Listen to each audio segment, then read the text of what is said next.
আসসালামু আলাইকুম। তো কিছুদিন আগে আমার এই গাছটা আমি প্রুনিং করা দেখাইছিলাম যে এই বর্ষার মতো সময়ে কিভাবে আমরা প্রুন করে দেব। তো প্রুন করার পর আমি যে বাটগুলো রাখছিলাম, বাটগুলোতে মাত্র 5 দিনে, বেশি হবে না 5 দিন, তো এই 5 দিনে কি সুন্দর গ্রোথ আসছে। আর সাথে যেটা আমি আশা করছিলাম সেটা আসছে আর কি, দেখাই। এই যে এই যে ফুল, আলহামদুলিল্লাহ। এবং শুধু এখানে না, প্রত্যেকটা বাটে বাটে আসছে। এই যে এখানে, তারপরে যদি দেখাই এখানেও আছে, তারপরে এই যে এখানটায়, এই যে, হ্যাঁ এখানটা তো দেখালাম, এগুলো তো বেরোচ্ছে, মানে যে কয়টা বাট বের হয়েছে এই যে সবগুলোতে ফুল আছে আলহামদুলিল্লাহ। এই যে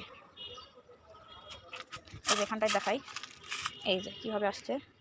এটা অফ সিজনের ফল নিব আর কি, এই জন্যে করা এই সময়টা প্রুন। তো এরকম করে অফ সিজনে ফল নিতে পারবেন ইনশাল্লাহ। গাছের শেপটাও ঠিক থাকবে। এটা অফ সিজনে ফল দেওয়ার পর লেটে এটার ফল নিতে পারবেন। আঙ্গুর ফল তো পাকতে 3 মাস সময় লাগে, হ্যাঁ। তো সিজনেও ফল নিতে পারবেন, দেন আঙ্গুর খাওয়ার পর প্রুন করে দিয়ে আরেকবার ফল নেওয়া যাবে, যদি গাছের গ্রোথ ভালো থাকে আর কি সেক্ষেত্রে।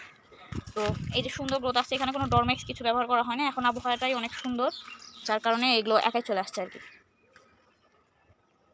তো আসসালামু আলাইকুম, ধন্যবাদ, এটাই শেয়ার করা ছিল।